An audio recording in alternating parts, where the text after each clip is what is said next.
আন্তর্জাতিক ষড়যন্ত্র, সেটা থেকে আপনারা ফিরে আসুন। কারণ যারা এই ইউনূসকে এনে বাংলাদেশকে একটা ওয়ার থিয়েটারে পরিণত করতে চেয়েছিল, তারা পরাজিত হচ্ছে চারিদিকে, আপনারা দেখেছেন। তারা কিছুদিন আগেও পরাজিত হয়েছে, ভবিষ্যতেও পরাজিত হবে। তাদের যুদ্ধ খেলা শেষ। যুদ্ধ খেলা খেলে তারা আর টিকে থাকতে পারবে না। বিশ্ব বিবেক তাদের বিরুদ্ধে দাঁড়িয়েছে। ইউরোপ, আমেরিকা থেকে শুরু করে সর্বত্র, পশ্চিম থেকে শুরু করে পূর্ব, বিশ্ব বিবেক ওই যুদ্ধ খেলা ওয়ার মঙ্গার যারা, তাদের বিরুদ্ধে কিন্তু দাঁড়িয়েছে। সুতরাং আমাদের নেতাকর্মীদেরকে আমরা বলবো, আমাদেরকে নাম্বার ওয়ান কাজ এখন সংগঠিত হওয়া। সংগঠিত হতে পারলে, ঐক্যবদ্ধ থেকে আমরা আমাদের রাজনৈতিক সংগ্রামকে যথাযথ লক্ষ্যে নিয়ে যেতে পারবো ইনশাআল্লাহ। সেই লক্ষ্যে কাজ করতে আমাদের নেত্রী, সভানেত্রী বঙ্গবন্ধুর কন্যা, তিনি আজকে আমাদেরকে নির্দেশনা দিয়েছেন। বিল্লাহ ভাই, আমি আপনার কাছে আরেকটা জিনিস নিয়ে আসছি, যে আমাদের যে বাংলাদেশের এলডিসি উত্তরণ পেছানোর অনুরোধ করা হয়েছে। আমাদের কিন্তু এই নভেম্বরে এলডিসি থেকে উত্তরিত হওয়ার কথা ছিল। জাতিসংঘ মহাসচিবের কাছে আমরা চিঠি দিয়েছি, আমাদের প্রধানমন্ত্রী চিঠি দিয়েছে ব্যক্তিগত হস্তক্ষেপ চেয়ে। একটা দেশ তো সামনে এগোয়, একটা দেশকে পেছনে নেওয়ার এই যে পরিকল্পনা, এটাকে আমরা কিভাবে ব্যাখ্যা করব মানুষের কাছে? মানুষকে কিভাবে কনভিন্স করব যে তোর ক্লাস 5-এ উঠার কথা 4 থেকে, তোকে এখন আমি 3-তে নামিয়ে দিচ্ছি? এই ব্যাখ্যাটা আমরা আসলে কিভাবে করবো? মানুষকে কিভাবে কনভিন্স করবো? এবং মানুষ এগুলো কিভাবে সহ্য করছে সত্যিকার অর্থে? বিল্লাহ ভাই, মানুষের এখানে কি মনস্তাত্ত্বিক জায়গাটা কাজ করে যে যাই হচ্ছে মানুষ সহ্য করে নিচ্ছে, মানুষ কিছু বলছে না, মানুষের কোনো সে নাই? এটা কি শুধু ভয়ে যে একটা শক ডক্ট্রিনের মধ্যে আছে, একটা শক খেয়েছে সেজন্য মানুষ চুপ করে আছে, নাকি যা ইচ্ছা তাই হোক, একটা তো সরকার এসেছে, তাকে সময় দিতে হবে, এই মনস্তত্ত্বটা খেলা করছে? বিল্লাহ ভাই, আপনি তো মিউট করা বিল্লাহ ভাই। ওকে, এখন ঠিক আছে না? জি, কারেক্ট, ঠিক আছে, পারফেক্ট। ঠিক আছে।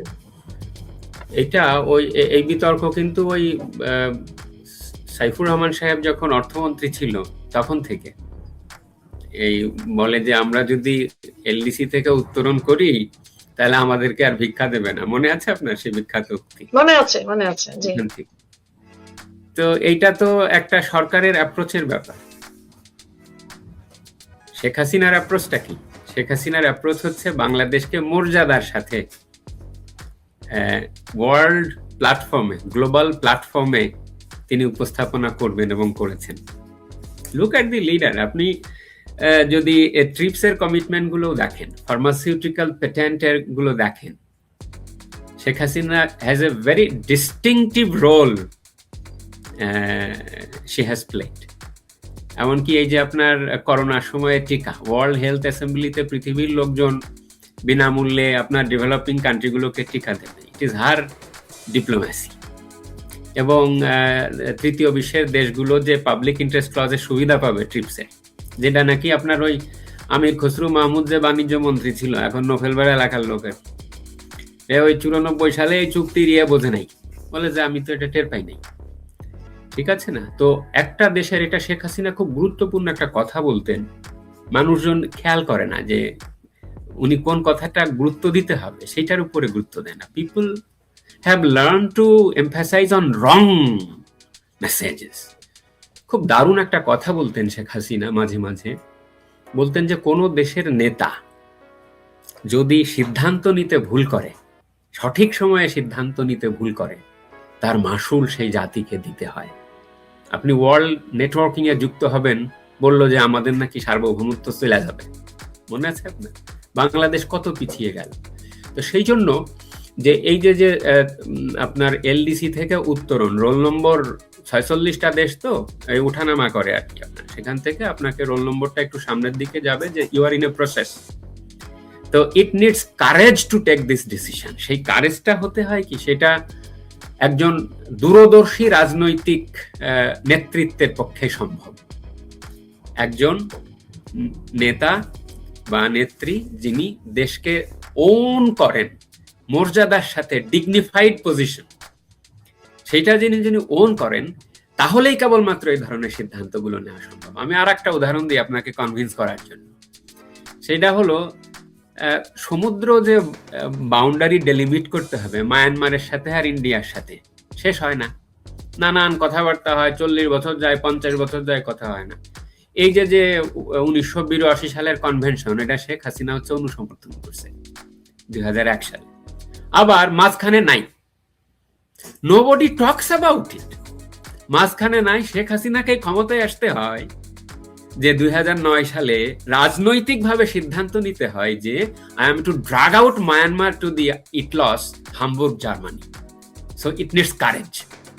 আবার আপনার ইন্ডিয়াকে নিয়ে যেতে হবে কোথায়, বিকজ তারা আইসিসি জুরিসডিকশন মানে না, বা ইটলসে বলছে যে আমরা যাব না, সুতরাং let us do an arbitration. So they both went agreed to go to আপনার নেদারল্যান্ডস, সেখানে যাচ্ছে।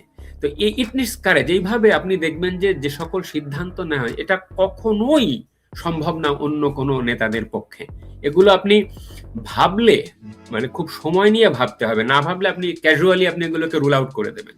এই তৃতীয় বিশ্বের দেশগুলো থেকে বেরিয়ে আসা, আপনি জাতিসংঘের যে ইকোসকের যে কমিটি আছে তাদের মাধ্যমে আমাদের দেশের যে আয়ের যে ব্যাপার আছে, দারিদ্র্যের অন্যান্য যে সূচকগুলো আছে, সেইগুলো থেকে বেরিয়ে এসে আস্তে আস্তে ধাপে ধাপে যাওয়া, আবার অ্যাট দ্য সেম টাইম জাতির মনস্তত্ত্বকে পরিবর্তন করা। লোক, এই যে এলপিআর সিস্টেমের মতন গ্রাজুয়েশন বলি না আমরা, এইটাকে যে আমরা মর্যাদার সাথে সাথে, হ্যাঁ, এজিং গ্রেসফুলি একটা কথা আছে, তো বাংলাদেশের যে আপনার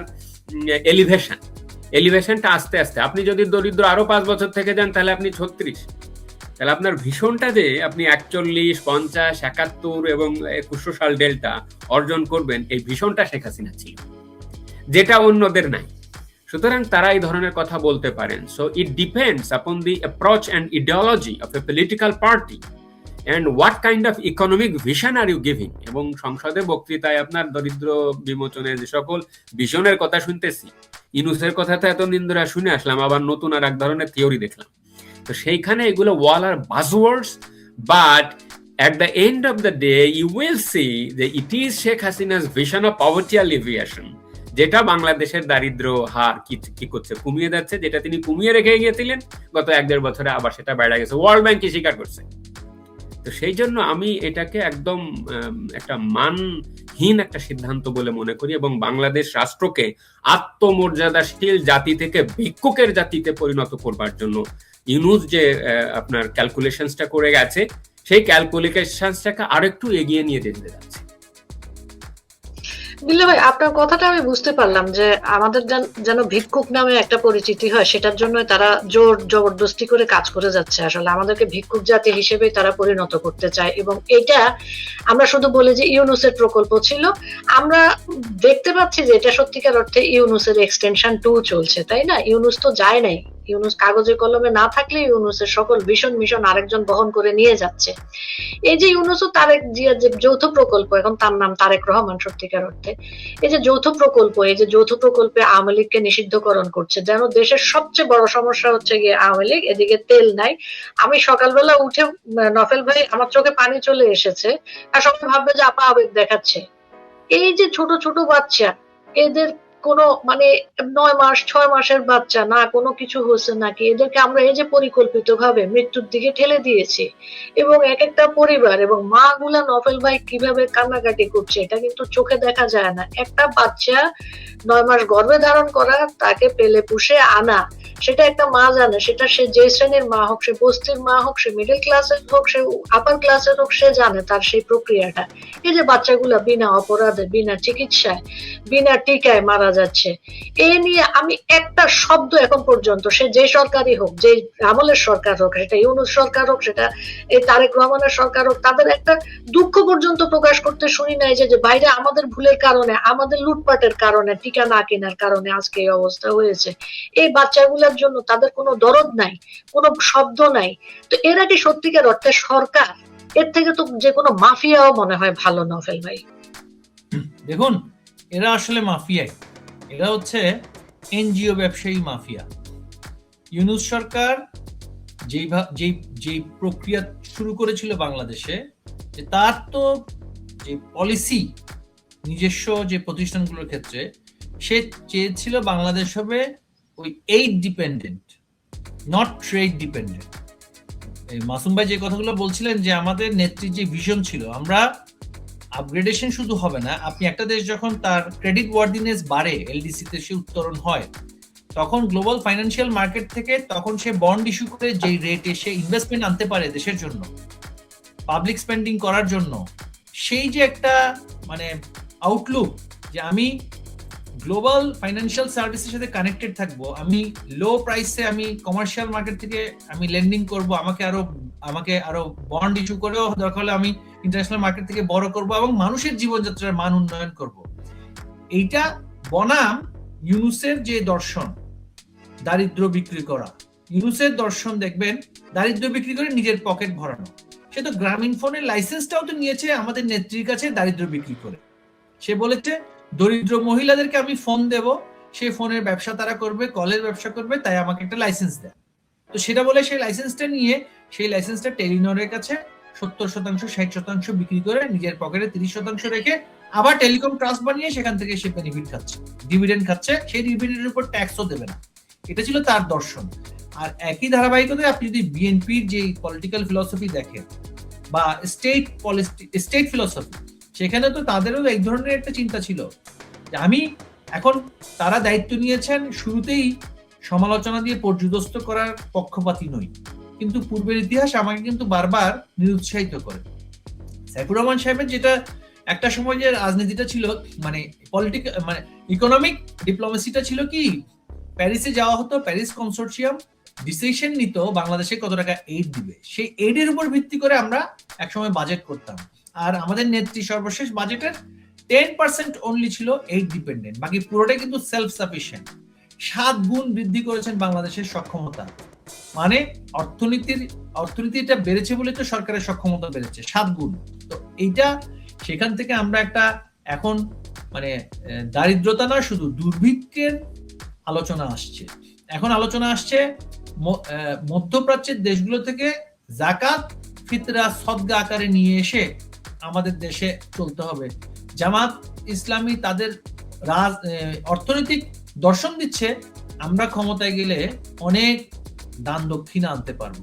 এই যে একটা দান দক্ষিণা নির্ভর দেশে পরিণত করা, ডি ইন্ডাস্ট্রিয়ালাইজেশন করা, আপনি দেখবেন যে শত শত মিল ফ্যাক্টরি, আমাদের নেত্রী ক্ষমতায় এসে কিন্তু বিএনপি নেতাদের কারো কোনো মিল ফ্যাক্টরি বন্ধ করেননি, ব্যবসা বাণিজ্য বন্ধ করেননি, তাদের কর্মসংস্থান বন্ধ হয়ে যাবে, কিন্তু এরা সেই কাজই করেছে। এখন মোদ্দা কথা হচ্ছে, আমরা যারা বর্তমানে ক্ষমতায় আছে আর যারা ক্ষমতা ত্যাগ করেছে, তাদের কোনো কথা, তাদের কোনো কার্যক্রমে তো কখনো আস্থা রাখতে পারিনি। তবে একটা প্রজন্ম প্রতারিত হয়েছে, একটা প্রজন্মকে ইউনুস কমপ্লিট আটার বুলশিট, আটার লাই, হ্যাঁ, সরি ফর মাই ল্যাঙ্গুয়েজ, এই প্রজন্ম তো এই কথাটাই বলে, তাদেরকে সেই গার্বেজ সে ফিট করেছে, সেই গার্বেজ ফিট করে বিভ্রান্ত করে শহুরে কিছু প্রজন্ম তাদের আবার লাশও ফেলেছে তার নিজের ক্ষমতার জন্য।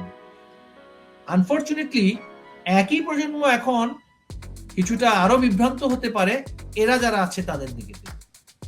ওই দেখবেন এখন শুধু পিআর স্টান্ট চলছে, পিআর স্টান্ট। আমি পরিবার নিয়ে, আমি খুব পারিবারিক মানুষ, আমার একটা বিড়াল আছে, আমিও অন্যদের মতো, আমি মানে এলিট নই, হ্যাঁ, এক ধরনের একটা, আমারও দুটি পা আছে, আমিও পা দিয়ে হাঁটি, হেঁটেও আমিও অফিসে যাই, হ্যাঁ, এরকম আর কি।